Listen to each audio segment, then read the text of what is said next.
ప్రభునందు ప్రేమైన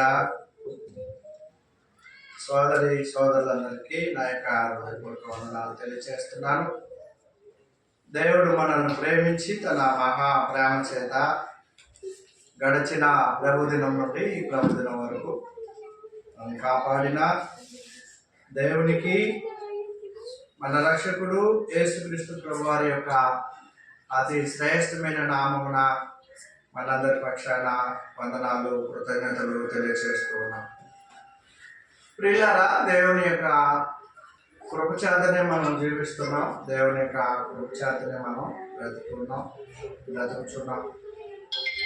మనమే కాదు, ఈ లోకంలో సమస్త జీవరాశులు, సమస్త మానవుడు దేవుని యొక్క కృపను బట్టే, దేవుని యొక్క సహాయాన్ని బట్టే మానవులందరూ జీవిస్తూ ఉంటున్నారు, జీవరాశులన్నీ కూడా. ఎందుకంటే దేవుడు సృష్టికర్త, దేవుడైన యెహోవా సృష్టికర్త.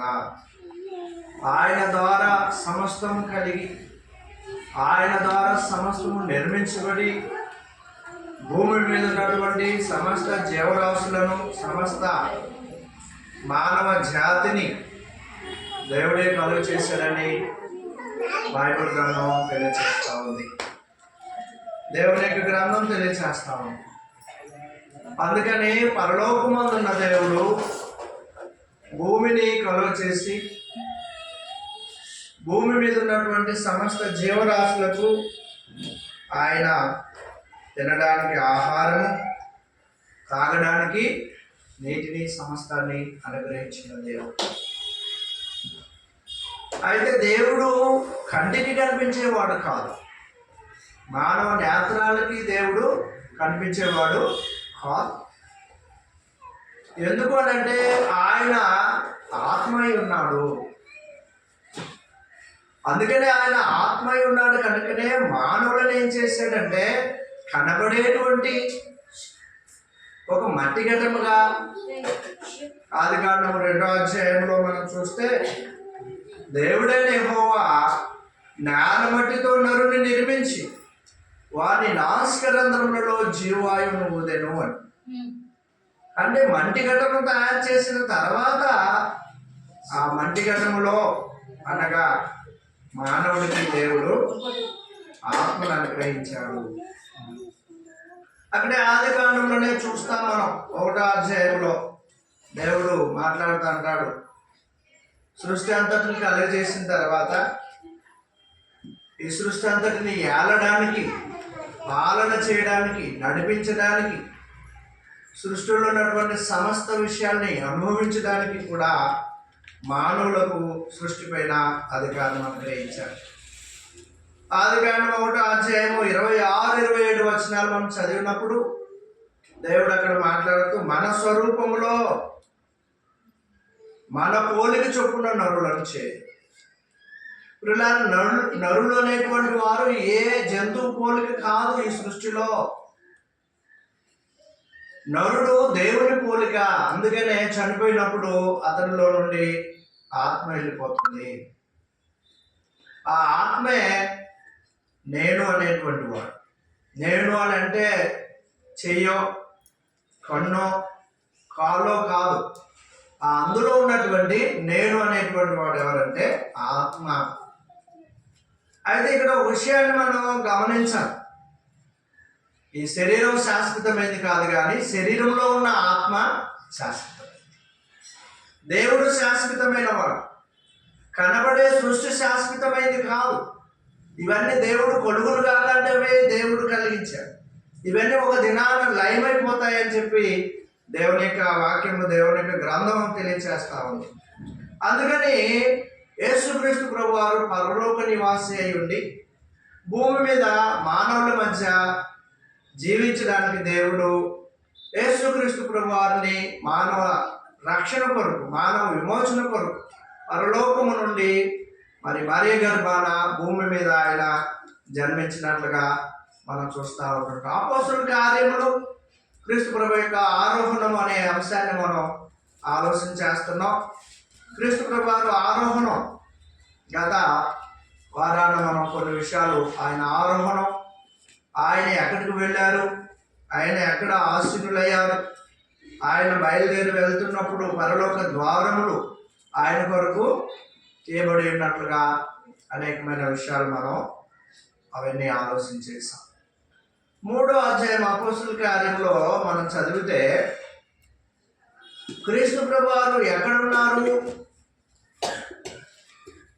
అని మనం ఆలోచించేసినప్పుడు ఆయన మరే గర్భాన జన్మించక ముందు, మానవ ఆకారం రక్త మాంసములు ధరించుకొనక ముందు ఆయన ఏమై ఉన్నాడంటే 3వ అధ్యాయము 21వ వచనం అపోస్తుల కార్యం, అన్నిటికీ కుదురుబాటు కాలములు వచ్చునని. అన్నిటికంటే పాత నిబంధన ముగింపుకు, కొత్త నిబంధన ప్రారంభానికి, మానవుల యొక్క జీవితంలో ఉన్నటువంటి పాపములకు క్షమాపణ, లేక జగత్తు పునాది వేయబడక ముందే దేవుడు చేసినటువంటి నిత్య సంకల్పము, అది కాలం. ఎప్పుడైతే ఆయన పాత నిబంధనలో న్యాయాధిపతులను, ప్రవక్తలను, రాజులను, ఇశ్రాయేలీయుల్ని ఏర్పాటు చేసుకొని ఇశ్రాయేలీయులకి ధర్మశాస్త్రాన్ని ఇచ్చి వాటన్నిటి యొక్క కాలములు, అందుకే చూడండి అక్కడ పేతురు మాట్లాడుతూ అంటున్నాడు 3వ అధ్యాయంలో అపోస్తుల కార్యంలో, అన్నిటికీ కుదురుబాటు కాలములు వచ్చునని. అన్ని కుదురుబాటు అవుతాయి, ధర్మశాస్త్రం నెరవేర్చబడుతుంది. యేసుక్రీస్తు ప్రభువారు తన జీవితంలో అది నెరవేర్చి అది మనకి అడ్డు లేకుండా ఎత్తివేశారు. అలాగే మానవ రక్షణ, మానవ విమోచన కాలము సమీపమైంది. ప్రభువారు భూమి మీద జన్మించాల్సినటువంటి తరుణం వచ్చింది. అందుకని అప్పటి వరకు, ఆ కాలం వరకు, అన్నిటికీ కుదురుబాటు కాలాలు వచ్చే వరకు ఆయన ఎక్కడున్నాడటండి? అన్నిటికీ కుదురుబాటు కాలములు వచ్చునని దేవుడు ఆది నుండి, దేవుడు ఏం చేస్తున్నాడటండి? సృష్టి కలిగిన దగ్గర నుండి ఎప్పుడు యేసు ప్రభు రావాలో, ఎప్పుడు మానవ విమోచనో, అది జగత్తు పునాది వేయబడక ముందే సంకల్పం జరిగింది. ఆ సంకల్పాన్ని ఎప్పుడు నెరవేర్చాలో దేవుడు చూస్తూ ఉన్నాడు అన్నమాట. ఆ కాలం వరకు చూస్తున్నాడు. మనం అంటుంటాం కదా, ఒక్కోసారి ఏమంటాం, సమయం ఉంది, కంగారు పడకు, ఆ టైం వస్తుందిలే అంటుంటాం కదా. అలాగే పరలోకమందున్న దేవుడు యేసుక్రీస్తు ప్రభువారిని మరీ గర్భాన పంపించడానికి ఆయన కాలం సమయం చూస్తూ ఉన్నాడు ఆయన. ఎందుకంటే కాలములు, సమయములు, దినములు ఆయన చేతిలో ఉన్నాయి, దేవుడి చేతిలో ఉన్నాయి. ఆయన ఎప్పుడు పడితే అప్పుడు ప్రభు రావడానికి లేదు, దేవుడు చూస్తూ ఉన్నాడట. ఏమన్నాడండి? ఆది నుండి అన్నిటికీ కుదురుబాటు కాలములు వచ్చునని దేవుడు ఆది నుండి తన పరిశుద్ధ ప్రవక్తల నోట పలికించెను. ప్రవక్తల ద్వారా దేవుడు మాట్లాడుతూ ఉంటాడు. యెషయా గ్రంథము 7వ అధ్యాయము 14వ వచనంలో, ఇదిగో కన్యక గర్భాన ఒక మాడు కలుగుతాడని. ఎప్పుడో యేసుప్రభు వారు పుట్టకముందే, యేసుప్రభు వారి లోకానికి రాకముందే, యేసుప్రభు వారి మరీ గర్భాన పడకముందే సుమారుగా 600-700 సంవత్సరాల క్రితం యెషయా భక్తుడు ప్రవచన. ఇంకా అనేకం ఆయన పుట్టుక, ఆయన ఏ ఊరిలో జన్మిస్తారు, ఆయన మరణం, ఆయన రాజ్యం, ఆయన పునరుత్థానం, ఆయన ఆరోహణం, అన్నీ కూడా పాత నిబంధనలో సుమారుగా 300 ప్రవచనాలు, 1 కాదు 2 ఆయన కోసమే. అందుకనే బైబిల్ అంతా కూడా యేసుక్రీస్తు ప్రభువారి వైపు చుట్టూ తిరుగుతూ ఉంటుంటుంది. యేసుక్రీస్తు ప్రభువారి ద్వారా మానవ రక్షణ, యేసుక్రీస్తు ప్రభువారి ద్వారా మానవులకు విమోచన. ఆ సంకల్పం అంతా కూడా దేవుడు ఎవరి చుట్టూ దాన్ని ఏర్పాటు చేశాడంటే క్రీస్తు ప్రభువారి చుట్టూ ఉంది. క్రీస్తు ప్రభువారు ఇక్కడ జన్మించిన పాత నిబంధనలు ఆయన ఛాయలు, ఆయన యొక్క రాకడా గురించి అవన్నీ కూడా కనబడతా ఉన్నాయని చెప్పేసి ఎవరు చెప్పారు? ఇవన్నీ ప్రవక్తలందరూ చెప్పారు. ఏమా తర్వాత 21లోనే 2వ లైన్ చూడండి. దేవుడు ఆది నుండి తన పరిశుద్ధ ప్రవక్తల నోట పలికించాడు. పలికిస్తా ఉన్నాడు, మాట్లాడుతూ ఉన్నారు. ఆ రాజుల కాలంలో దేవుడు పరలోకము దేవుడు రాజ్యాన్ని స్థాపిస్తా అన్నాడు. ఏమండి? కాలములు సమయం వచ్చినప్పుడు మరీ గర్భాన ప్రభు జన్మిస్తాడని చెప్పి చెప్పబడినటువంటి ప్రవక్తల నోట పలికిన మాటలన్నిటికీ కాలంలో, సమయంలో కుదురుబాటైంది.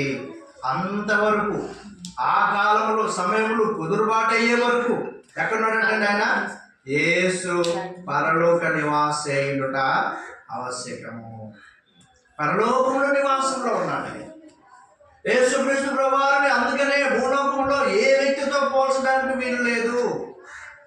భూలోకంలో మహాపురుషులైన వారు, మహాగణులైన వారు, రాజ్యాలు నేలిన వారు, మహానుభావులు ఎంతో మంది ఉంటే ఉండొచ్చును. కానీ వారితో యేసుక్రీస్తు ప్రభువారు ఏ విధముగా సమానం కావాలి.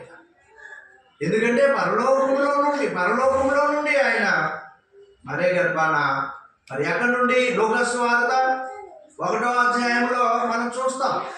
లోకస్వార్త 1వ అధ్యాయంలో మరే గర్భాన ఈయన శిష్యుడుగా లేకపోతే ఒక శిశువుగా జన్మించక ముందు ఎవరు తీసుకొచ్చారు ఈ సమాచారాన్ని? మనుషులు చెప్పలేదు, ఏ మానవులు చెప్పలేదు.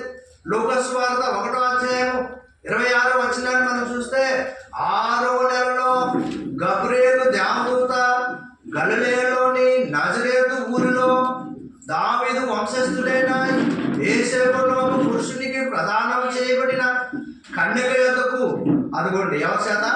దేవుని చేత పంపబడెను. కనుక యేసుక్రీస్తు ప్రభువారు మరే గర్భాన జన్మిస్తాడని ఎక్కడ ఈ మాట ఎక్కడి నుండి తీసుకొచ్చింది దేవదూత? దేవుని చేత పంపబడెను. ఆ దేవుని చేత పంపబడినటువంటి సమాచారం యేసుక్రీస్తు ప్రభువారు కాలములు సమయములు దేవుడు తన స్వాధీనంలో ఉంచుకొని కాలము సమయము ఆయన కుదురుబాటు చేసి ప్రవక్తల నోట పలికించిన మాటలన్నిటినీ దేవుడు యేసుక్రీస్తు ప్రభువారిలో అవన్నీ కూడా నెరవేరు. అందుకని మనం గత సంవత్సర కాలం అంతా కూడా యేసుక్రీస్తు ప్రభువారి యొక్క జీవిత చరిత్రని, ఆయన పుట్టుక, ఆయన ఎదుగుదల, ఆయన బోధలు, అద్భుత కార్యాలు, ఆశ్చర్య కార్యాలు, ఆయన చేసినటువంటి అనేకమైనటువంటి కార్యాలను మనం చూసాం. అవన్నీ విన్నాం, నేర్చుకున్నాం, చదువుతా ఉన్నాం. అందుకని ప్రతి క్రైస్తవుడు, ప్రతి సోదరి సోదరుడు క్రీస్తులో బలపడాలంటే, భక్తులు ఎదగాలనంటే, నీతి కొరకు బ్రతకాలంటే, జీవితాలు మారాలనంటే, మాటలు మారాలనంటే క్రీస్తు జీవిత చరిత్ర ఒక వ్యక్తికి బాగా తెలియాలి. ఒక వ్యక్తితో బాగా ఎప్పుడు సహవాసం చేయగలమంటే ఆ వ్యక్తి ఎలాంటివాడో తెలిస్తే ఆయనతో మనం సహవాసం చేయగలం. ఇప్పుడు దొంగో తెలియదు, దోచుకున్నవాడో తెలియదు, మోసగాడో తెలియదు, అటువంటి వారితో మనం సహవాసం చేయలేదు. అందుకని యేసుక్రీస్తు ప్రభువారు పరలోక నివాసిగా ఉండి భూమి మీద రక్తమాంసములతో మానవుల విమోచన కొరకు ఆయన జన్మించి ఆయన 33 సంవత్సరాలు లోకంలో జీవించి ఏమండి ఆయన చివరికి అపోస్తలుల కార్యములు 1వ అధ్యాయంలో ఆయన పరలోక నివాసి అయి ఉన్నాడు. ఆ తర్వాత భూమి మీద జీవితం ముగించుకొని ఆయన ఆరోహణమైన మాటలు మనం చదువుతాం. చూడండి 1వ అధ్యాయం 9 నుండి. ఈ మాటలు చెప్పి శిష్యులతో మాట్లాడుతున్నారు ఆయన. ఈ మాటలు చెప్పి వారు చూచుచుండగా, అపోస్తలుల కార్యం 1:9 అండి, వారు చూచుచుండగా ఆయన ఆరోహణమాయను. అప్పుడు వారి కనులకు కనబడకుండా ఒక మేఘం ఆయనను కొనిపోయాను. ఇన్నాళ్ళు ఎక్కడున్నారు ఆయన? కాలములు సమయములు కుదురుబాటు పడే వరకు పరలోక నివాసిగా ఉన్నాడు. మరీ గర్భాన జన్మించాడు. భూమి మీద కొంతకాలం జీవించాడు, 33 సంవత్సరాలు. అద్భుత కార్యాలు, ఆశ్చర్య కార్యాలు, అనేకమైనటువంటి దైవ సంబంధమైన కార్యాలు. చనిపోయిన వారు లేదు, గుడ్డి వారికి కాలేజ్, కాళ్ళు లేని వారికి కాలేజ్. ఆయన దేవుని కుమారుడుగా ఆయన దైవత్వాన్ని నిరూపించుకోడు. ఆయన మరణించి సమాధి చేయబడి తిరిగి లేచి 40 దినములు పైన 3వ వచనంలో ఉంది చూడండి ఆ మాట. అపోస్తలుల కార్యం 1:3లో ఆయన శ్రమపడిన తర్వాత 40 దినముల వరకు వారికి అగుపడుచు 40 రోజులు ఆయన సమాధిని జయించి, మరణాన్ని జయించి, సాతాను జయించి తిరిగి లేచిన తర్వాత ఆయన ఇంకా 40 రోజుల వరకు ఆయన కనపడి ఆయన ఆశీర్వదించి వారందరినీ కూడా ఏమండి వారిని ఆశీర్వదించి తన శిష్యులను వారు ఒక బాధ్యతను కూడా అప్పగించాడు. ఏం బాధ్యత అప్పగించాడు? ఇదిగో నేను వాగ్దానం చేసినటువంటి పరిశుద్ధాత్మ మీకు, మరి ఎప్పుడైతే పరిశుద్ధాత్మతో మీరు నింపబడతారో, పరిశుద్ధాత్మ బాప్తిస్మం ఎప్పుడు మీరు పొందుతారో అప్పుడు మీరు చేయాల్సింది ఏంటంటే, ఏం చెప్పాడంటే 8వ వచనంలో, ఆయనను పరిశుద్ధాత్మ మీ మీదకి వచ్చినప్పుడు మీరు శక్తి నొందెదరు కనుక మీరు యెరూషలేములోను యోదయ సమరయ దేశములు ఎంతంతటను అంతేకాక బూదిగంతముల వరకు ఈ సువార్త ఎక్కడికి వెళ్ళాలండి? ఈరోజు ఎందుకు మనకు అందింది ఈ సువార్త? ఈ మాటను బట్టే. మనకు లేకపోతే ఈ సువార్త లేదు. మనకి మన దేశానికి కానీ మన ప్రాంతానికి కానీ మన ప్రజలకు కానీ ఈ సువార్త లేదు. కానీ దేవుడు ప్రేమించి తన శిష్యుడు చెప్తున్నాడు ఏమని? మీరు బూదిగంతముల వరకు ఈ సువార్త. ఆ సువార్త 1వ శతాబ్దంలోనే మరి మొదటి 100 సంవత్సరాలనే ఆ సువార్త బయలుపెట్టినట్లు మనం చూస్తున్నాం. ఇది క్రీస్తు ప్రభువు వారి ఆరోహణంలో 11వ వచనాన్ని మరొకసారి చూడండి. గలిలయ మనుషులారా, మీరందుకు నిలిచి ఆకాశం వైపు తేరి చూచుచున్నారు. మీ యొద్ద నుండి పరలోకమునకు చేర్చుకోబడి యేసే. ఎక్కడ చేర్చుకోబడ్డాడు ఈయన? ఎక్కడికి వెళ్ళాడు మన ప్రభు? మన రక్షకుడు ఎక్కడున్నాడంటే పరలోకానికి వెళ్ళాడు. ఏమండి? ఎక్కడి నుండి వచ్చాడు ఆయన? పరలోకం నుండి వచ్చాడు. భూమి మీద జీవితాన్ని గడిపి భూమి మీద జీవితం ముగించుకొని మళ్ళీ ఎక్కడికి వెళ్ళాడండి? మళ్ళీ పరలోకానికి వెళ్ళిపోయాడు. అందుకని ప్రియ దేవుని బిడ్డలారా, ఈరోజు పరలోకం సంబంధమైనటువంటి కాన్ఫ్లిక్ట్. సంఘం అంటే ఇది దేవుని ఇల్లు, ఇది దేవుని కుటుంబము. నువ్వు దేవుని ఇంట్లోకి వచ్చావు, నువ్వు దేవుని సన్నిధికి వచ్చావు. ఒక నియమము, ఒక క్రమము, ఒక క్రమశిక్షణతో దేవుని సన్నిధిలో దేవుని ఇంట్లో ఉండాలి. ఒక ఆఫీస్కి వెళ్దాం, ఎలా పడితే అలా కాళ్ళ మీద కాలు వేసుకొని కూర్చున్నాం అనుకోండి, కలెక్టర్ ఆఫీస్లో కుదురుతుందా? లేదా ఒక పెద్ద అధికారి దగ్గరికి వెళ్ళావు ఏదో పని నిమిత్తం, కాళ్ళ మీద కాలు వేసుకుని ఇలాగా దిక్కులు చూస్తూ కూర్చోలేదు. కానీ పరలోకము సన్నిధి, పరలోక సన్నిధి ఎక్కడ ఉందంటే ఆయన సంఘమే పరలోక సన్నిధి. ఈరోజు మనం ఆయన సన్నిధికి వస్తున్నాం. ఇది పరలోకం గమని. అందుకని అపోస్తులు చెప్పారు, ఇదిగో పరలోక రాజ్యం సమీపిస్తుంది, పరలోక రాజ్యం సమీపిస్తుంది. యోహాను మొదలుకొని యేసుక్రీస్తు ప్రభువారు, మొదటి శతాబ్దం అపోస్తులు, అలాగే ఆ సంఘమే ఈరోజు నీవు నేను మనందరం ఉన్నటువంటి ఆ సంఘమే క్రీస్తు సంఘము, క్రీస్తు రాజ్యం. ఈ క్రీస్తు సంఘము, క్రీస్తు రాజ్యమే పరలోక సన్నిధిని. అందుకని ఆదివారము ప్రతి మనుషుడు అనగా భారత సమాజంలో ప్రతి క్రైస్తవుడు, ప్రతి సహోదరుడు ఆయన ఇంట్లోకి వచ్చి ఆయన సన్నిధిలో కాలం గడిపి ఆయన దేవుళ్ళ ఆశీర్వాదాలు పొందుకొని మనం వెళ్ళవలసిన వారుగా. అందుకని ఆదివారం యొక్క ప్రాధాన్యత అపోస్తులు అవే చేశారు. అందుకని ఇక్కడ 11వ వచనం మనం చూస్తున్నాం. గలిలయ మనుషులారా, మీరు ఎందుకు నిలిచి ఆకాశం వైపు చూచుచున్నారు? మీ వద్ద నుండి పరలోకమునకు చేర్చుకొనబడిన ఈ యేసే ఏ రీతిగా పరలోకం, అది ఎన్నిసార్లు ఉందో చూడండి ఆ వచనంలో 2 సార్లు. ఏమని? మీ వద్ద నుండి పరలోకమునకు చేర్చుకొనబడిన ఈ యేసే ఏ రీతిగా పరలోకమునకు వెళ్ళటం మీరు చూచితిరో ఆ రీతిగానే ఆయన తిరిగి వచ్చినని వారితో చెప్పారు. పరలోకంలో ఉన్నాడు ఆయన. భూమి మీద శరీరం ధరించి 33 సంవత్సరాలు జీవించాడు. ఈ జీవిత కాలాన్ని ముగించుకొని పరలోకంకు వెళ్ళాడు. మళ్ళీ పరలోకంలో నుండి ఆయన మరలా ఒకసారి, అదే క్రీస్తు ప్రభు వారి యొక్క 2వ రాకడా. క్రీస్తు ప్రభు వారి యొక్క 2వ రాకడా ఒకటి ఉంది.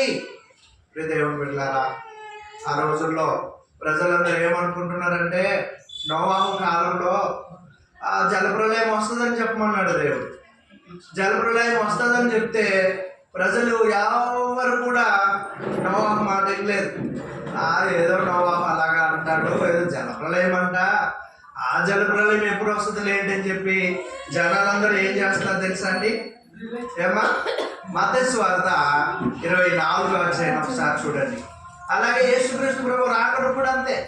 ఇప్పుడు కూడా ప్రజలు యేసు ప్రభు వారు వస్తారు, మీరు మారండి, మారు మనసు పొందండి, నూతన సృష్టిగా చేయబడండి, ఆయన సంఘంలో, ఆయన ఇంటిలో, ఆయన రాజ్యంలో, ఆయన సంఘంలో ప్రవేశించండి అంటే ఎవరికి నచ్చట్లేదు, ఇష్టం లేదు. కానీ వాస్తవం అది జరుగుతుంది.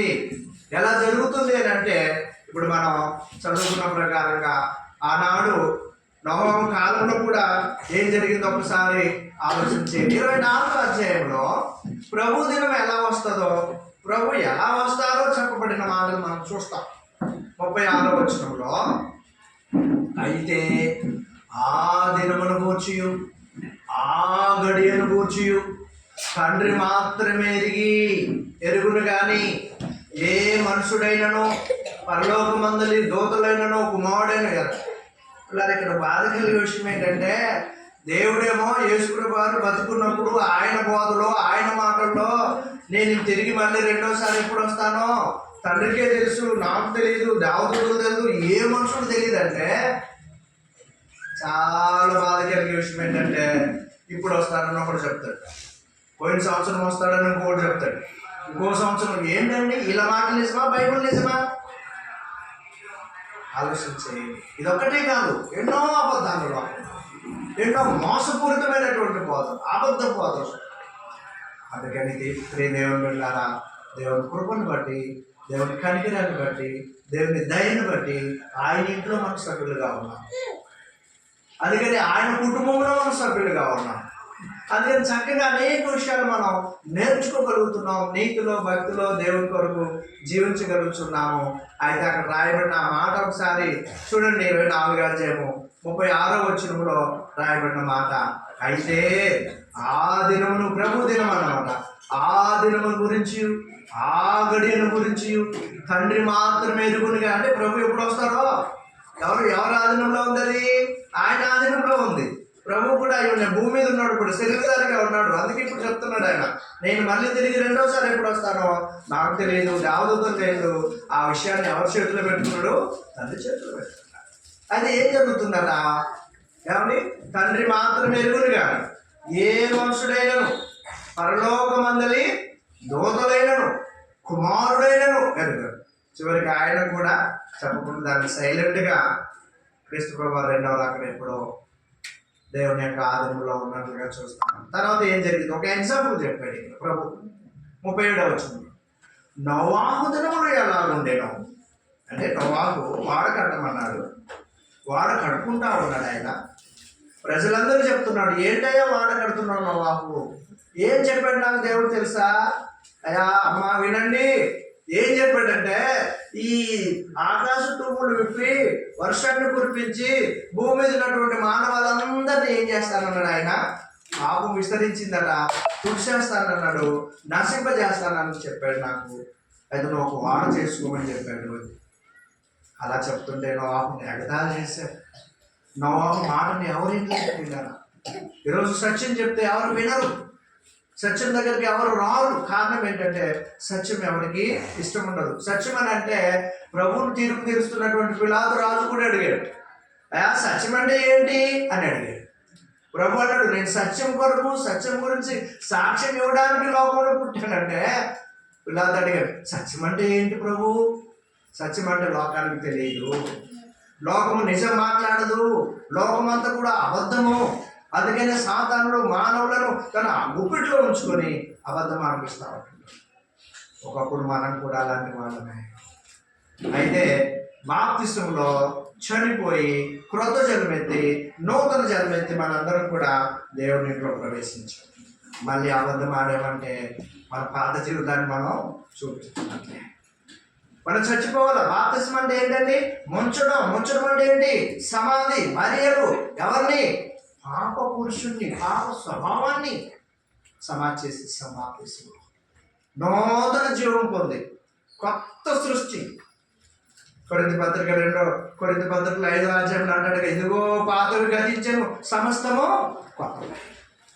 అలాగున దేవుని వెళ్ళారా, నూతన సృష్టిగా మనం ఉండి దేవుని ఇంట్లో, దేవుని సన్నిధిలో, దేవునితో మనం ఉండడానికి ఆయన సంఘం అనే రాజ్యం ద్వారా దేవుడు మనకి ఇచ్చిన గొప్ప ఏర్పాటు, భాగ్యం ఇది. అయితే ఇక నోవా దినాలు ఎలా ఉన్నాయి ఒకసారి చదువుతాం చూడండి. అందరు దయచేసి గ్రంథాలు ఉన్నవారు 24వ అధ్యాయం 37వ వచనం మత్తయి సువార్త. నోవాహు దినములు ఎలా ఉండెనో మనుష్య కుమారుడు రాకడయు అలాగే ఉండును. అంటే ఏ రోజు జలప్రలయం వస్తుందని చెప్పాడు, కానీ పలానా రోజుని తెలియదు నోవాహుకి. ఏమో విన్నారా? సిద్ధపడి రెడీగా ఉండాలా. నోవాహు ఏమై ఉండాలా? రెడీ అయిపోయి సిద్ధపడి వాడ కట్టుకొని తను, తన భార్య, తన పిల్లలు, తన ఎవరిని కోడలు, అడుగు మా కుటుంబ ఐక్యత చూడండి పిల్లలు. అక్కడ ఈరోజు మన కుటుంబాలు ముగ్గురు నలుగురు ఉన్నాం, కానీ ఐక్యత ఉండదు. ఒకరి మాట ఒకరికి పడదు, ఒకరంటే ఒకరికి ఇష్టం ఉండదు. కానీ అక్కడ చూసారా, నోహు తన భార్య, ముగ్గురు కొడుకులు. అక్కడికి ఎంతమంది అండి? 5. ఆ తర్వాత ముగ్గురు కోడళ్ళు, ఏనమండుగురు. ఐక్యత, ప్రేమ. తండ్రిని ప్రేమించిన కొడుకులు, అతను ప్రేమించిన కోడళ్ళు, ఏమండి మామగారిని ప్రేమించిన కోడళ్ళు. ఆ వాడ తయారు చేసుకునే వాళ్ళు ప్రవేశించాలి. అందుకని ఇప్పుడు దేవుని బిడ్డలారా, మనం గుర్తుపెట్టుకోవాల్సిన విషయం ఏంటంటే, ప్రభు అది వస్తారు. అది రేపా ఎల్లుండా ఏంటో మనకు తెలియదు. ఇక్కడ మనకు లెసన్ ఏంటంటే, ఇప్పుడు ఒకవేళ ప్రభు వస్తే రెడీగా ఉన్నానా నేను? సార్ మనసును అడగండి, హృదయం మీద చేయి పెట్టుకుని ఆలోచన చేయండి. ఆ యోగ్యత, ఆ అర్హత ఆయన కొలిచిన కొలతలో టెకిల్ ఉపాసస్ ఆయన ఒకరోజు మనల్ని ఆ తాసులో పెట్టి తూకం ఇవ్వతాం. ఆ తూకానికి మనం సరిపోతున్నామా? ఒక పక్క కొత్త నిబంధన పెట్టాడు, ఓ పక్క నీళ్ళు పెట్టాడు. కొత్త నిబంధన ఈ పక్కన ఉంది, ఓ పక్కన మనం కోసం కొత్త నిబంధన చట్ట ప్రకారంగా నువ్వు తూకగలుగుతున్నావా? ఆలోచించే. ఇంకా ఏమైనా మనలో దైవ విరుద్ధమైన పనులు, దైవ సంబంధమైనటువంటి ఉద్దేశం, దేవునికి వ్యతిరేకమైనటువంటి వాటిని మనం ఏం చేయాలా? సరి చేసుకుని దేవుని కొరకు మనం జీవించాలి. 37 అంటున్నాడు. నోవహు దినాలు ఎలా ఉన్నాయి? అలాగా 38. మనిషి కుమారు రాకడ ఎలా ఉన్నదట? 37లో నోవహు దినములు ఎలాగుండేనో. ఏమండి, మనిషి కుమారుడు రాకడేమో అలాగే. అందుకనే మనుషులు ఎవరెవరో చెప్పిన మాటలు వినకండి. ఏం చెప్తుంటారంటే, ఇదిగో అక్కడ ఉన్నాడు ప్రభు, ఇక్కడ ఉన్నాడు ప్రభు, వస్తాడు, డేట్లు పెడుతుంటారు. చాలా ఏ మానవుడు తెలియదని దేవుడే చెప్పాడు. నువ్వెవరు, నేనెవరు, మనం ఎవరు, రేపు వస్తున్నాడు ప్రభు, ఎప్పుడు వస్తుందో తెలియదు. ఎందుకంటే సిద్ధపడి ఉండండి అంటే చెబితే ఇంకేం చేస్తాం? ఒక్క 10 ఏళ్ళు ఉంది ఆయన వచ్చేది, ఈ లోక పాపాలన్నీ. ఏమా అది తెలియకుండా, ఎవరికి తెలియకుండా వచ్చాడు, ఎవరికి చెప్పలేదు, ఎవరికి చెప్పలేదు. నోహు దినాలు కూడా జరిగింది. అందుకే నేను ఎగ్జాంపుల్ చెప్తున్నాడు ప్రభు. ఏమన్నాడండి? నోవహు దినములు ఎలాగుండనో మనుషు కుమారుడు రాకడు అలాగే ఉండను. జలప్రళయమునకు ముందుటి దినములలో, జలప్రళయం రాలేదు అప్పుడు వరకు ప్రజలు ఏం చేస్తున్నారు చూడండి. నోవహు ఓడలోనికి వెళ్ళిన దినము వరకు, అప్పుడు వరకు చెప్తా ఉన్నాడు నోవహు, జలప్రళయం వస్తుంది, జలప్రళయం వస్తుంది, జలప్రళయం వస్తుంది. ఎవరు పట్టించుకోలేదు. నోవహు వాళ్ళలోకి వెళ్ళిపోయాడు, పిల్లలు వెళ్ళిపోయారు, కొడుకులు వెళ్ళిపోయారు, కోడలు వెళ్ళిపోయారు. దేవుడు దాన్ని ఏం చేశాడండి? సీల్ చేశాడు. విచిత్రం ఏంటో తెలుసా? మీరు గుర్తుందా? ఏమండి, అక్కడ ఎవరు దాన్ని డోర్ క్లోజ్ చేశారు తెలుసా? నోవహు చేసుకోలేదు. ఎవరు చేశారు? దేవుడే చేసేసాడు. వాళ్ళు నోవహు చేసుకుంటే బంధువులు వస్తారేమో, స్నేహితుడు, మంచి స్నేహితుడు, నోవహు మంచి స్నేహితుడు వచ్చేసి బాబా ఒకసారి కొంచెం అలా దూరుతానంటాడేమో. అందుకని ముందు చెప్పినప్పుడు వినలేదు కనుక, చెప్పినప్పుడు సిద్ధపడలేదు కనుక, నువ్వు మారు మనసు పొందలేదు కనుక,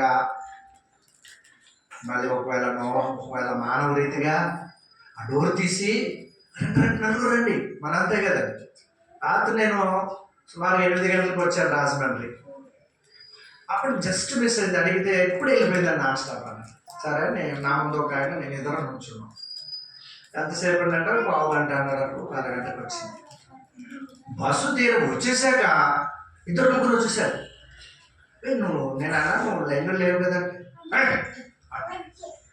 లైన్లో లేడు, లైన్లో ఉన్న మమ్మల్ని కూడా ఏమన్నాడు, అదేంటయ్యా నువ్వు లైన్లో లేవు కదా, మళ్ళీ ఏంటి అలా మాట్లాడుతున్నావు అంటే సెలబ్రిటీస్ టికెట్ నాకంటే ముందే. సమాజం చూడండి. అప్పుడు వరకు బ్యాగ్ పట్టుకొని ఒక అరగంట సేపు నిలబడినాడు మనము, వాడు అప్పుడు వచ్చేసి కౌంటర్లో చేపెట్టి దౌర్జన్యం. ఎంత దౌర్జన్యమో ఏంటంటే అడిగితే పెద్ద నోరేసుకొని అలా ఉంది సమాజం, అలా ఉంది లోకం. న్యాయానికి ఎక్కడ ఏం లేదు, న్యాయానికి అందుకని దేవుని బిడ్డలారా, లోకమంతా కూడా మోసము, పాపము, అన్యాయము, అక్రమము ఆ దేవుని ప్రేమను బట్టి ఆ లోకంలో నుండి మనం తప్పించుకొని దేవుని ఇంట్లోకి వచ్చేసాం. దేవుని కుటుంబ సభ్యులమయ్యా. ఎంత గొప్ప భాగ్యము అంటే ఈ భాగ్యాన్ని పోగొట్టుకోకండి దేవుని బిడ్డ. ఈ రక్షణ భాగ్యాన్ని పోగొట్టుకోకుండా దేవుని కొరకు జీవించే జీవితం కొరకు ఆహ్వానిస్తులు ఆలోచన చేయాలి. నిజము దేవుని కొరకు జీవించే జీవితం కొరకు ఆలోచన చేయాలి. అందుకని దేవుడు ఏం చేశాడంటే దేవుడే దాన్ని డోర్ క్లోజ్ చేసేసాడు. క్లోజ్ చేసేసి ఏమా చూడండి ఒకసారి 37 మళ్ళీ చదువుతున్నాను. నోవాహు దినములు ఎలా ఉండేనో మనుష్య కుమారుని రాకడైను అలాగే ఉండును. ఏంటట నోవాహు దినములు ఉన్నది 38లో. జల ప్రళయమునకు ముందుటి దినములలో నోవాహు ఓడలోనికి వెళ్ళిన దినము వరకు వారు ఏం చేస్తున్నారటండి? వారు తినుచు త్రాగుచు పెళ్లి చేసుకొనుచు ఏమండి పెళ్లికిచ్చుచుండి జలప్రలయం వచ్చి అందరిని కొట్టుకొని పో వరకు ఎరగకపోయి. అదే చెప్పేది. ఈరోజు అయా నువ్వు రండి స్నేహితులను, అమ్మ మీరు రండి బంధువులను, అయా నువ్వు రా భర్తను, అమ్మ నువ్వు రా భార్యను పిలుస్తుంటే రాకపోతే ఇప్పుడెప్పుడు వచ్చినట్లయితే ఆ సమయంలో నువ్వు ఎత్తబడతావు, నీ భార్య విడబడుతుంది.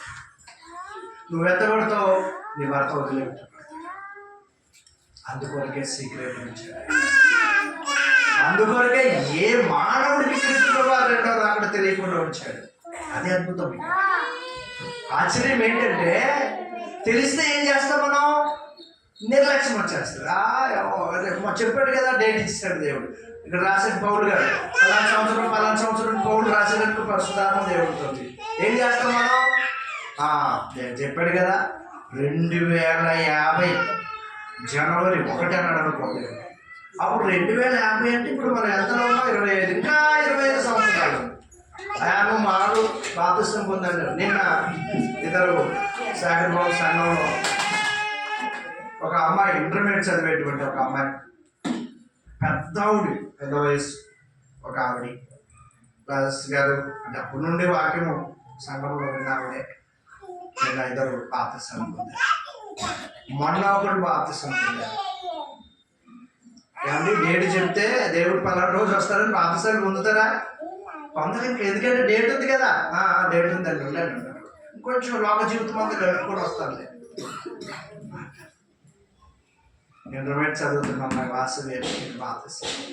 నేను అన్నా అమ్మ ధైర్యం ఉందా నీకు? అన్నా బాప్తిస్మం పొందుతున్నావు, దేవుల్లో బతుకుతావు.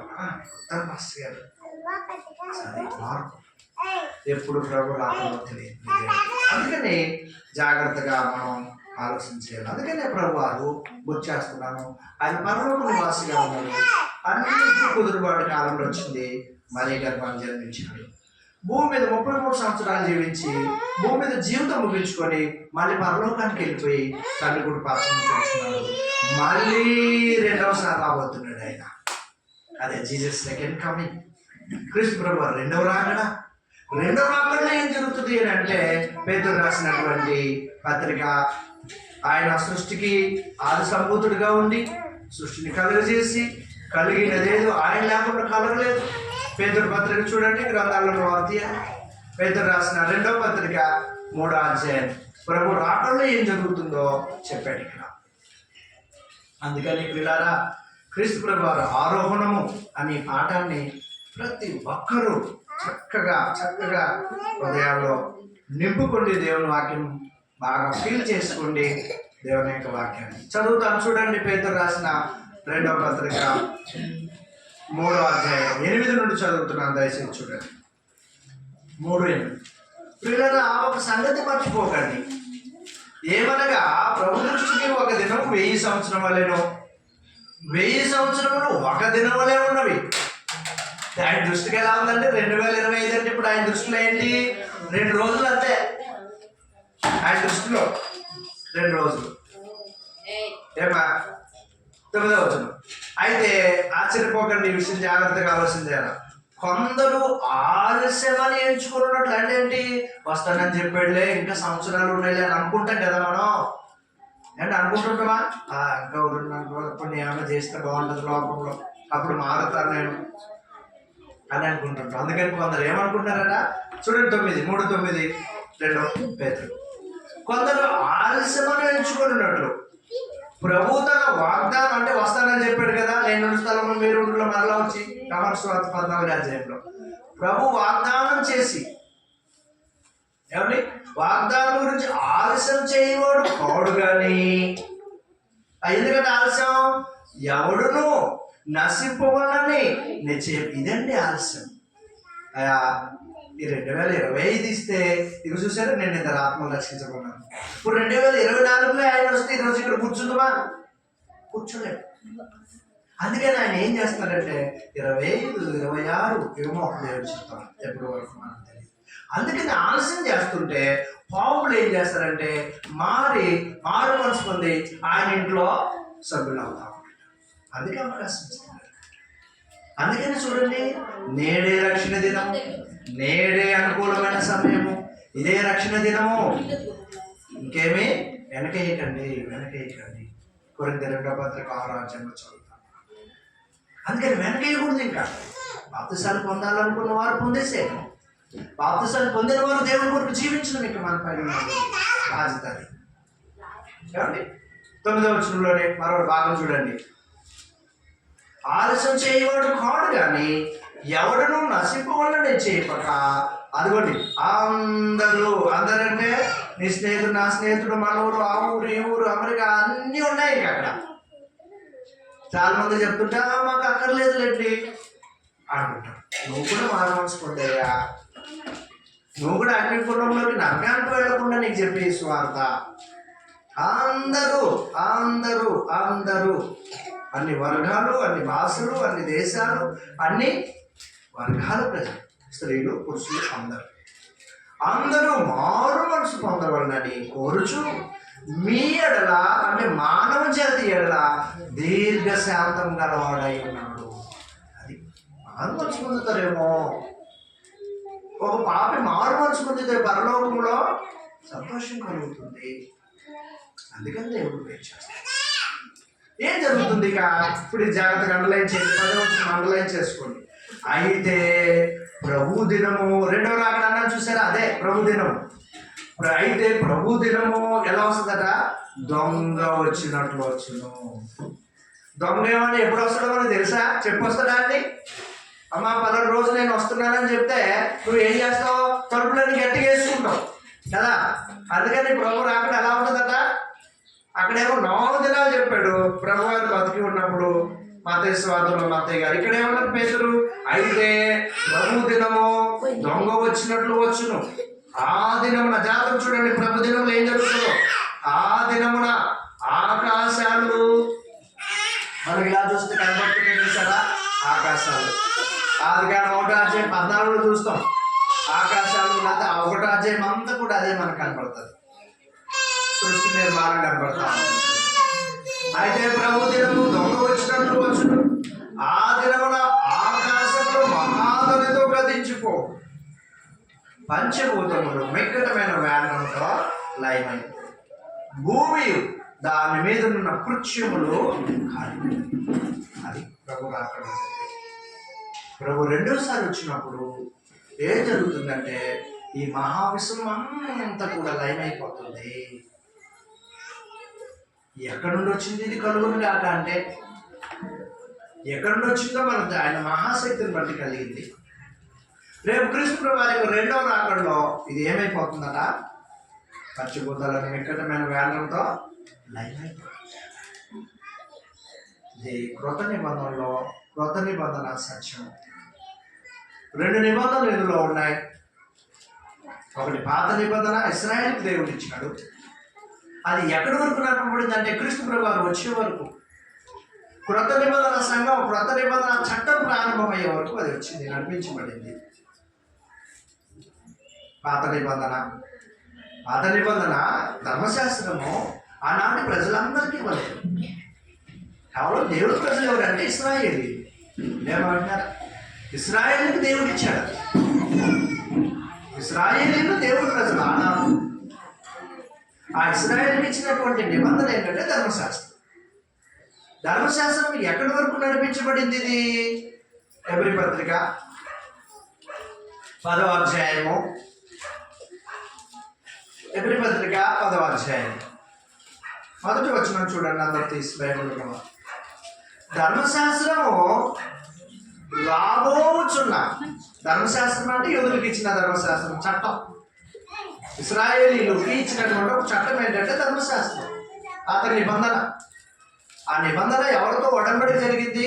నిబంధన అంటే ఇద్దరు వ్యక్తుల మధ్యలో జరిగే ఒప్పందమే నిబంధన. నిబంధన అంటే అర్థం ఏంటంటే ఒక వ్యక్తి ఇంకొక వ్యక్తి ఇద్దరి మధ్యలో జరిగేటువంటి ఒడంబడిక నిబంధన, ఒప్పందం. పాత నిబంధన ఎవరితో ఒప్పందం జరిగింది? మోషే ద్వారా ఇశ్రాయేలు ప్రజలతో. అది ఎక్కడి వరకు నడుచుకుంటూ వచ్చింది అని అంటే ఏమండి, ఇక్కడ ఏమన్నాడంటే 10వ అధ్యాయంలో ధర్మశాస్త్రము రాబోచున్న మేలుల ఛాయ గలదే గాని ఆ వస్తువుల నిజ స్వరూపం కలది కాదు. ధర్మశాస్త్రం ఏంటండి? ఛాయ. ఛాయ అంటే అర్థమైందా? ఒక నీడ. ఉదయాన్నే ఎండకు నిలబడ్డాం అనుకోండి, ఏమా ఉదయాన్నే ఎండకు నిలబడితే మన నీడ అక్కడ పడుతుంది. నిజంగా నీడ అసలు మనిషి, లేకపోతే ఇక్కడ నిలబడినాడు అసలు మనిషి అంటే నిలబడినాడు అసలు మనిషి. దాన్ని ఛాయ, షాడో, నీడ అంట. అంటే ధర్మశాస్త్రము ఎక్కడి వరకు నడిపించిందంటే క్రీస్తు వరకు నడిపించింది. ఆ ఛాయ, నీడ. ఆ తర్వాత నీడ ఉంటుందా అండి? నీడ ఉంటుంది. ఇంకా నువ్వు అసలు వచ్చినప్పుడు నీడ. అందుకని పాత నిబంధన హెబ్రీ పత్రిక 9వ అధ్యాయం ఇందులోనే ఉన్నాం మనం. కొన్ని భౌతికమైనటువంటి భూ సంబంధమైనటువంటి వస్తువులతో పాత నిబంధనని దేవుడు డిజైన్ చేశాడు. ఒక ప్రత్యక్ష గుడారాన్ని ఇచ్చాడు. ఇశ్రాయేలు ఆచరించడానికి కొన్ని పండగలు, ఇశ్రాయేలీలు ఆరాధించడానికి ఒక గుడారము, ఆ గుడారము పరిశుద్ధ స్థలమని, అతి పరిశుద్ధ స్థలమని, వాటి రెండు మధ్యలో ఉన్నటువంటి ఏమండి అడ్డుధర, దీపస్తంభము, ధూపవేదిక, బల్ల, గంగాలము, బలిపీఠము, ప్రధాన యాజకులు వీళ్ళందరూ కూడా పాత నిబంధనలో ఇశ్రాయేల్ పక్షాన దేవుడు కోరుకున్నటువంటి ఒక వర్షిప్ విధానం, ఆరాధన విధానం. దీన్ని దేవుడు ఏం చేశాడంటే దాన్ని మార్చేసి ఈరోజు ఆ స్థానంలో దేవుడు మనకు ఒక కొత్త నిబంధనని ఇచ్చి ఉన్నాడు. అయితే ఒక మాట మనం చదువుదాం. నిర్గమకాండము, దయచేసి గ్రంథాలు ఉన్నవారు తీయండి. నిర్గమకాండము 40వ అధ్యాయము కొన్ని వచనాలు. మోసేకి కొండ మీద చెప్పినటువంటి మాదిరి చొప్పున మనుషులను ఏర్పాటు చేసుకొని మందిర నిర్మాణానికి కావలసినటువంటి వస్తువులన్నీ ఇశ్రాయేలు తెచ్చిచ్చారు. ఇశ్రాయేల్ ప్రజలే ఆ మందిర నిర్మాణానికి కావాల్సినటువంటి సామగ్రిని అంతా కూడా కానుకల రూపేణ తీసుకొచ్చి ఇచ్చారు. ఇచ్చిన తర్వాత మందసం, ప్రత్యక్ష గుడారం, మొత్తం అక్కడ ఉన్నటువంటి వస్తువులను కూడా రెడీ అయ్యాయి. రెడీ అయిన తర్వాత నిలబెట్టారు. చూడండి, చదువుతాను ఒకసారి నేను, దయచేసి గ్రంథాలు ఉన్నవారు. నిర్గమకాండం 40వ అధ్యాయం. ఇది ఇశ్రాయేలీయులకి ఆరాధనకి పాత నిబంధనలో దేవుడిని ఆరాధించడానికి దేవుడు ఇచ్చినటువంటి ఒక నియమం. ఇది 17వ వచనం.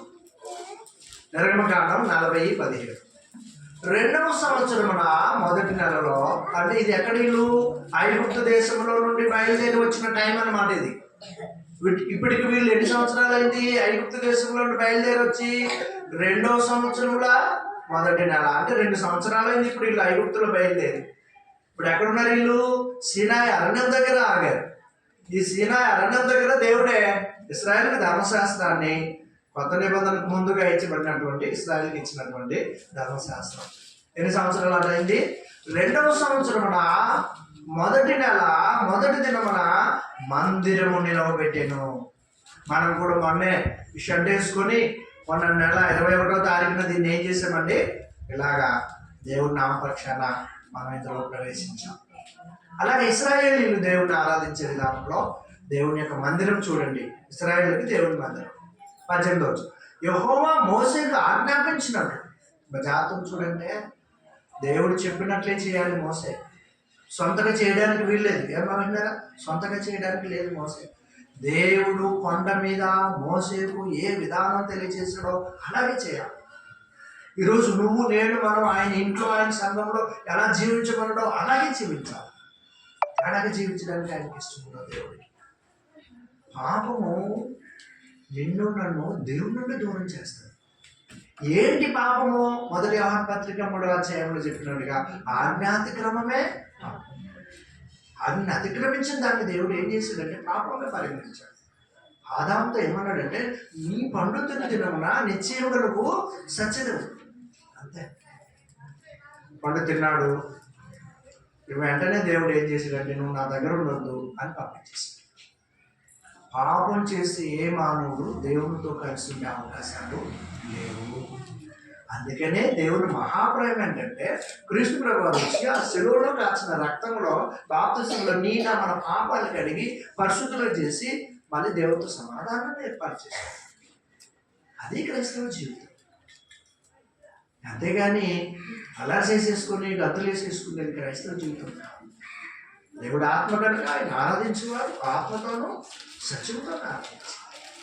అందుకని ఇక్కడ ఇశ్రాయేలుకి శరీర విధానాలు ఎలాగిచ్చాడంటే, యెహోవా మోసే 18 వచ్చింది 40-18 యెహోవా మోసేకు ఆజ్ఞాపించినట్లు మోసే మందిరంలో నిలబెట్టి దాన్ని దిమ్మలు వేసి దాని పలక నిలబెట్టి దాని పెండె బద్దలను చొనిపి దాని స్తంభమును నిలబెట్టి, ఇదే గుడారం అన్నమాట. మందిరం మీద గుడారమును పరిచి దానిపైన గుడారం కప్పులు వేశాడు. మరి యెహోవా మోసేకు ఆజ్ఞాపించినట్టు అతడు శాసనములను తీసుకొని మందసంలో ఉంచి మందసమునకు మోతకర్రను దూర్చి దాని మీద కరుణాపీఠమును ఉంచాడు. మందిరంలోనికి మందసమును తెచ్చి కప్పు తెరడు వేసి సాక్ష్యపు మందసమును కప్పాడు.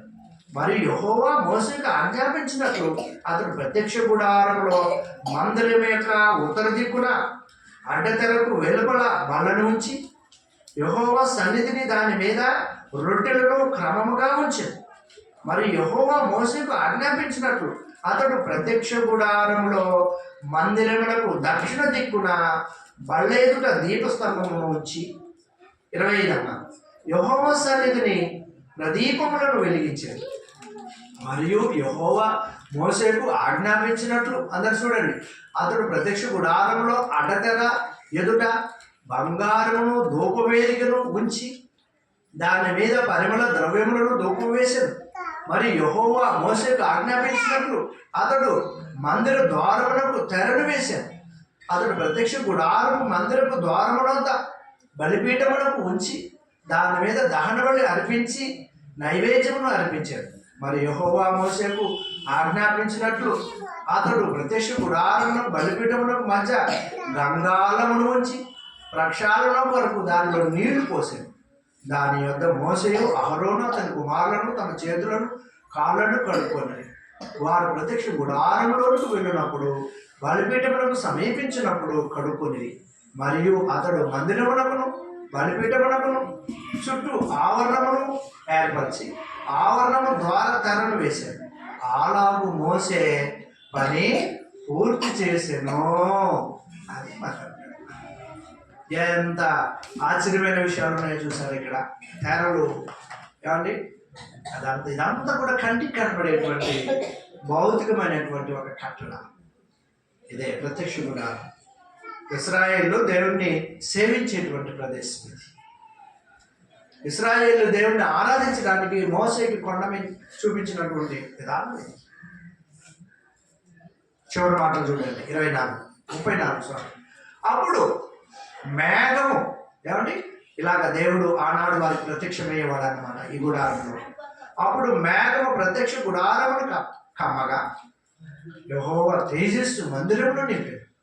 ఆ మేఘము మందిరం మీద నిల్చుట చేత మందిరం యెహోవా తేజస్సుతో నిండిన కనుక మోసే ప్రత్యక్ష గుడారంలోకి వెళ్ళలేకుండా మేఘం మందిరం నుండి పైకి వెళ్ళినప్పుడల్లా ఇశ్రాయేలు ప్రయాణమైపోయేది. ఇదే వారి ప్రయాణ పద్ధతి. ఆ మేఘము పైకి వెళ్ళని ఎడల అది వెళ్ళు దినం వరకు వారు ప్రయాణం చేయకుండేది. ఇశ్రాయేళ్ళందరూ ఇశ్రాయేలీయుల అందరి కన్నుల ఎదుట పగటి వేళ యెహోవా మేఘము మందిరం మీద ఉండేను, రాత్రి వేళ అగ్ని దాని మీద ఉండేను. వారి సమస్త ప్రయాణంలో ఇలాగూ జరిగింది. ఇది ప్రత్యక్ష గుడారం యొక్క ఇశ్రాయేలీయులకి దేవుడు ఇచ్చినటువంటి నిబంధన. వారు ఇలాగనే దేవుణ్ణి ఇక్కడికి బలులు తీసుకురావాలి. ఆ బలులు తీసుకొచ్చేసి నీ కుటుంబ పక్షాన నీ భార్య, నీ కూతురు, నీ కుటుంబంలో ఎవరైతే తప్పులు, పాపాలు, అపరాధాలు చేశారో ఒక మేకని తీసుకురావాలి. ఒక బలిని తీసుకొచ్చి ఇక్కడ యాజకులు ఉంటారు, ప్రధాన యాజకులు ఉంటారు. ఈ ప్రత్యక్ష గుడారం ఎప్పుడు కూడా అక్కడ ధూపం వేయబడుతూ ఉంటాయి, దీపాలు వెలుగుతూ ఉంటుంటాయి. అదంతా కూడా కంటికి కనబడేటువంటి ఇశ్రాయేలీయులు దేవుణ్ణి సేవించేటువంటి విధానాన్ని దేవుడు ఏర్పాటు చేశాడు. ఇది ఎంత దూరం ప్రయాణం చేసిందని చదివే ఎబ్రీ పత్రిక 10వ అధ్యాయంలో క్రీస్తు ప్రభు వారి శిలువ మరణం వరకు ఈ ధర్మశాస్త్రం ఎంతవరకు ప్రయాణం చేసింది? ఈ గుడారము, తర్వాత సొలొమోను కట్టించిన మందిరము, ఇవన్నీ ఎక్కడి వరకు ప్రయాణించాయంటే క్రీస్తు ప్రభు వారి యొక్క నూతన నిబంధన, కొత్త నిబంధన, దేవుని సంఘము, దేవుని రాజ్యము ఆరంభమయ్యే వరకు ఈ విధానం అంతా ముందుకు సాగింది. ఎబ్రీ పత్రికలు ఈసారి చదువుదాం చూడండి. 9వ అధ్యాయంలో గ్రంథకర్త ఇదే చెప్తున్నాడు. ఇశ్రాయేలీయులకి దేవుడిచ్చిన నిబంధన అది, వాటిని ఇలా చేశారు. చేసిన తర్వాత అవన్నీ కూడా ఏమయ్యాయి అన్నమాట, ఇప్పుడు లేవు. వాటన్నిటినీ దేవుడే తన కుమారుడైన క్రీస్తు యేసునందు అవన్నీ తీసివేసినాడు. 9వ అధ్యాయం మొదటి నుండి. క్రైస్తవులు ఈనాడు మనకు ఆ నిబంధన లేదు. చాలామంది తెలియక అనేకమైన విషయాలు తప్పులుగా బోధిస్తూ ఉంటున్నారు. అందుకని ఏది తప్పో ఏది నిజమో మనకు తెలియాలంటే ముందు నీకు సత్యమో తెలియాలి. 9వ అధ్యాయంలో ఇదిగోండి మాట్లాడుతున్నాను ఇక్కడ. మొదటి వచనం 9 ఎబ్రీ పత్రిక. మొదటి నిబంధనకైతే సేవా నియమములు, ఇందాక మనం చదివాం కదా నిర్గమకాండ, ఈ సేవా నియమాలు ఏంటి? బలిపీఠము, ధూపవేదిక, ఇవి ఉన్నాయి చూసి అవి సేవ అనమాట. అవి ఉంటే వాటి పని అవి చేస్తూ ఉంటారు. మొదటి నిబంధనకైతే సేవా నియమములను ఈ లోక సంబంధమైన పరిశుద్ధము ఉండేను. 9వ అధ్యాయం మొదటి 2వ వచనం.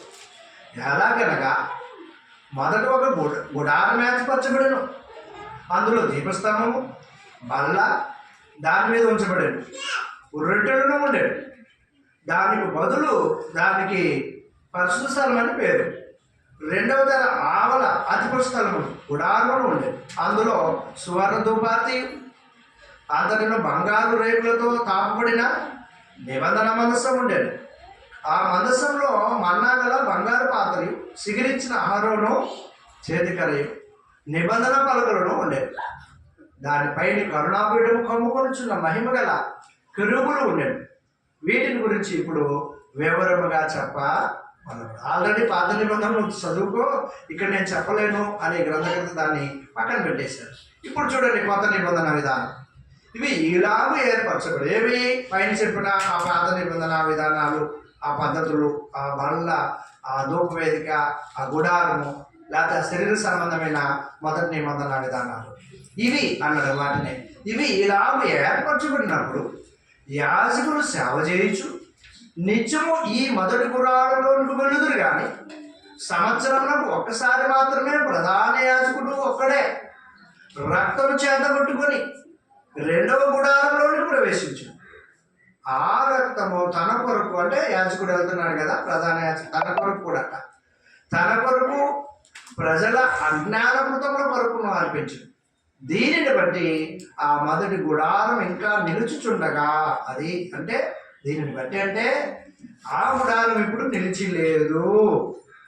ఆ గుడారం ఇంకా ఇప్పటి వరకు లేదు. ఆ గుడారము, ఆ సేవ, ఆ విధానము, ఆ పాత నిబంధన, ఆ వస్తువులు, ఆ శరీర సంబంధమైనవి అవన్నీ కూడా ఆనాడే అవి ఏమైపోయాయి అన్నమాట. యేసుక్రీస్తు ప్రభు వారు కొత్త నిబంధన ఆరంభించినప్పుడే అవన్నీ కూడా ఆగిపోయాయి అని ఆనాడే. 8వ వచనం. దీనిని బట్టి ఆ మొదటి గుడారం ఇంకా నిలుచుచుండగా ఆది పరిశుద్ధంలో ప్రవేశించి మార్గము బయలుపరచబడలేదని పరిశుద్ధ ఆత్మ తెలియజేయుచున్నాడు. 9. ఆ గుడారము ప్రస్తుత కాలమునకు ఉపమానముగా ఉన్నది. జాగ్రత్త అండర్లైన్ చేయండి అన్నమాట. ఏంటి ప్రస్తుత కాలము? 10వ అధ్యాయం చదివి చూసావా? ఛాయ, ధర్మశాస్త్రము రాబోచున్న మేలుల ఛాయ గలది. అంటే క్రొత్త నిబంధన వచ్చే వరకు ఇది ఆ గుడారం నిలిచింది. ఏమన్నాడంటే ఆ మాట 9లో మళ్ళీ చదువుతాను. ఆ గుడారం ప్రస్తుత కాలమునకు ఉపమానముగా ఉన్నది. ఏమండి? ఈ ఉపమానార్థమును బట్టి మనస్సాక్షి విషయంలో ఆరాధనకు సంపూర్ణ సిద్ధి కలగజేయలేదు. అర్పణలు బలులు అర్పించుచున్నవి. ఇవి దిద్దుబాటు కాలములు వచ్చు వరకు విధింపబడి అన్నపానములతోనూ నానా విధములైన ప్రక్షాళనలతోనూ సంబంధించిన శరీర ఆచారములు మాత్రమై ఉన్నాయి. పాత నిబంధన అంటే కూడా పండగ, బలులు, అర్పణలు, నైవేద్యములు, గుడారము, తాళ్ళు, ఇవన్నీ కూడా ఏంటంటే శరీర సంబంధమైన ఆచారం. కొత్త నిబంధన శరీర సంబంధమైంది కాదు. దేవుడు ఆత్మ గనక ఏ రోజైతే ఆ మట్టి గడ్డంలో దేవుడు ఆత్మనుంచాడో మొదటి మానవుల్లో, ఆ దేవుడు ఆశించినట్లుగా ఆ మొదటి మానవుల్లో ఉంచిన ఆత్మ ద్వారా ఆత్మైన దేవుడిని ఆరాధించాలని దేవుడు కోరు. ఇది ఎందుకు ఇచ్చాడు? మధ్యలో ఇశ్రాయేలుకి ఇచ్చాడు. ఇశ్రాయేలుని క్రమపరచడానికి ఇచ్చాడు. ఇశ్రాయేలుని దేవుడి సన్నిధికి నడిపించడానికి. అంటే ఇశ్రాయేలీలో నుండి, యూదుల్లో నుండి లోకరక్షకుడు పరలోకమందున్న దేవుడు సంకల్పము ఇశ్రాయేలు ద్వారా నెరవేర్చుకోవడానికి ఆ ఛాయ అనేటువంటి ధర్మశాస్త్రాన్ని ఇచ్చాడు. ఏమా? ఎఫెసీ పత్రిక 2వ అధ్యాయము ఏం జరిగింది? 2వ అధ్యాయం 14వ వచనం. ఆయన మన సమాధానమైన, ఆయన అంటే క్రీస్తు ప్రభువు. ఆయన మన అంటే సంఘం, పరిశుద్ధ సంఘం, క్రీస్తు సంఘం. సమాధానమైంది మీకును మాకును ఉండే ద్వేషము. ధర్మశాస్త్రం ఏం చేసిందంటే ద్వేషించింది. నువ్వు అక్కడుండు, నువ్వు అన్యుడివి, మేమెవరమో తెలుసా? మేము ఇశ్రాయేలీయులమి. కానీ కొత్త నిబంధన ప్రేమించింది. ధర్మశాస్త్రం మనుషులను ఏం చేసింది? విభజించేసింది. ఏమా? పరిశుద్ధ స్థలం, అతి పరిశుద్ధ స్థలం, ఆవరణం. మీరెవరు? యాజకులా? ఇక్కడ ఉండండి. మీరెవరు? ప్రధాన యాజకులా? ఇక్కడ ఉండండి. మీరు సామాన్యులా? అక్కడ ఉండండి. ధర్మశాస్త్రం ఏం చేసిందండి? విభజించేసింది. ఈరోజు మనందరం ఎవరెవరమో ఆయన ఇంట్లో మనం ప్రవేశించాం. ఇది కొత్త నిబంధన. కొత్త నిబంధన ఏం చేసిందంటే ప్రతి మానవుని తీసుకొచ్చుకొని ఆయన ఇంట్లోకి ఆహ్వానిస్తుంది. ధర్మశాస్త్రం ఏం చేసిందంటే విభజించేసింది. నువ్వెవరు? అక్కడ ఉండు, నువ్వు ఎక్కడ ఉండు, నువ్వు అన్నిడుగా బయట ఉండు, ఆవరణం బయట ఉండు. నేను కొత్త నిబంధన ప్రతి వ్యక్తిని, అందుకే ప్రభు చెప్పింది, మీరు సర్వలోకంలోకి వెళ్ళి సర్వ సృష్టికి సువార్త నమ్మి బాప్తిసం పొందిన వాడు రక్షణ. అంతే. ఆయన ఇంట్లోకి ఆహ్వానిస్తున్నాడు. ఆయన సంఘం, ఆయన ఇల్లు, మందిరం, ఆలయము, దేవుని గుడారం, దేవుని ఇల్లు ఇది. ఆ రోజు అయితే టెంట్ వేసుకున్నారు వాళ్ళు పాత నిబంధన. ఏమా? 14 చూడండి మళ్ళీ. ఆయన మన సమాధానమై ఉండి మీకును మాకునంటే యూదులకి అన్నజనుల మధ్యలో ద్వేషమును అనగా. ఏంటి ఆ ద్వేషం? ఏంటి వీళ్ళ మధ్యలో ద్వేషము? ఏంటండి? అనగా విరోధ రూపకమైన, విరోధంగా ఉందటండి ధర్మశాస్త్రం. ఇది విరోధ రూపకమైన ఆజ్ఞలు గల ధర్మశాస్త్రమును తన అంటే క్రీస్తు ప్రభువు శరీరమందు కొట్టేస్తాడండి కదా. క్రీస్తు ప్రభువు వచ్చింది ఎందుకంటే ధర్మశాస్త్రం పూర్తిగా నెరవేర్చి ఎత్తివేసేసాడు. ఎప్పుడైతే ఆయన శిలువకి ఎక్కి ఆ శిలువ మేకులు కొట్టబడ్డాయో. కొలస్సీ పత్రిక 2వ అధ్యాయంలో ఈ మాటలు మనం చదువుతాం. శిలువలో కొట్టేసాడు ప్రభు. దీని కొరకే దేవుడు ఎదురు చూశాడు. కాలంలో సమయంలో వచ్చే వరకు ప్రభువుని. చివరి మాట కొలస్సీ 2వ అధ్యాయం 13 నుంచి చూడండి. మరి అపరాధముల వలన శరీరమందు స్తున్నతి పొందబడేటువంటి వలన మీరు మృతులై ఉండగా, అదిగోండి జాగ్రత్తగా చేయండి, దేవుడు రాత రూపకమైన, రాత అంటే అక్కడ సీనాయి కొండ మీద ఏమా సినాయి కొండ మీద రాసిచ్చాడు చూసారా, చేయరాతతో 32 అధ్యాయం నిర్గమకాండం చదువుతాం. దేవుడు చేయరాతతో రాసిచ్చాడు ఆ ధర్మశాస్త్రాన్ని. దేవుడు రాత రూపకమైన ఆజ్ఞల వలన అది మన మీద రుణముగాను మనకు విరోధముగా ఉండిన పత్రమును అంటే ధర్మశాస్త్రం మేకులతో సిలువకు కొట్టి, ఎక్కడ కొట్టాడు దీన్ని ఆయన? సిలువ కొట్టేశాడు. సిలువలో సాతాన్ని జయించాడు, లోకాన్ని జయించాడు ప్రభు, మరణాన్ని జయించాడు, ధర్మశాస్త్రాన్ని నెరవేర్చేశాడు. అందుకని ఏమా ఈరోజు నువ్వు నేను మనం వెంబడించాల్సింది కొత్త నిబంధన వెంబడించాలి. క్రొత్త నిబంధన ఆరాధన ఎలాగో అపోస్తులు చూపించాడు. క్రొత్త నిబంధనలు పాటలు పాడడం ఎలాగో ఆయన చూపించాడు. కొత్త నిబంధనలో స్త్రీలు ఏం చేయాలో, పురుషులు ఏం చేయాలో, ఎక్కడ కూర్చోవాలో, ఎంత సహవాసం చేయాలో, భర్త ఎలా ఉండాలో, భార్య ఎలా ఉండాలో, పిల్లలు ఎలా ఉండాలో సమస్తం నేర్పింది కొత్త నిబంధన చెప్పాలి. అందుకని క్రైస్తవుడు అయ్యే ప్రతి వ్యక్తి దేవుని యొక్క నియమంలో, దేవుని యొక్క నిబంధనలో ఉంది. దేవుడు రాతరూపకమైన ఆజ్ఞల వల్ల మన మీద రుణముగాను మనకు విరోధముగాను ఉండిన పత్రము మేకులతో సిలువకు కొట్టి దాని మీద చేరాతను ఏం చేశాడట ఆయన? తుడిచివేసి, చూడండి ఆ మాట, ఇంకా మనకు అడ్డము లేకుండాట. క్రొత్త నిబంధనలో ప్రవేశించే మానవులకు మళ్ళీ బలిపీఠమా, మళ్ళీ గంగాళమా, ఏమండి అవన్నీ మనకి ఏం లేకుండా అడ్డం లేకుండా దాన్ని ఎత్తివేసి మన అపరాధములన్నిటిని క్షమించి, అంటే మానవ జాతి అపరాధం, ఆయనతో కూడా మిమ్మల్ని జయింపజేసాను ఆయన ప్రధాన అధికారులు. అది మనం చూస్తాం. అందుకని గలతీ పత్రిక 3వ అధ్యాయము 24వ వచనం చూడండి. ధర్మశాస్త్రం ఏం చేసిందో. గలతీ 3:24. కాబట్టి మనము విశ్వాసమూలమున నీతిమంతులను తీర్చబడినట్లు క్రీస్తునందుకు మనలను నడిపించుటకు, ఏమండి అది అండర్లైన్ చేయండి అన్నమాట. ఏమన్నాడు? క్రీస్తునందుకు మనం నడిపించుటకు, ఏమండి ధర్మశాస్త్రం మనకు బాలశిక్షకుడు ఆయను. చిన్నపిల్లల్ని ఎలిమెంటరీ స్కూల్లో వేస్తాం, పెద్ద వయసు వస్తే కాలేజీలో జాయిన్ చేస్తాం, ఏమండి అంతే కదా. చిన్నపిల్లలు ఎలిమెంటరీ స్కూల్లో వేయం కదా, కాలేజీలో వేయం కదా.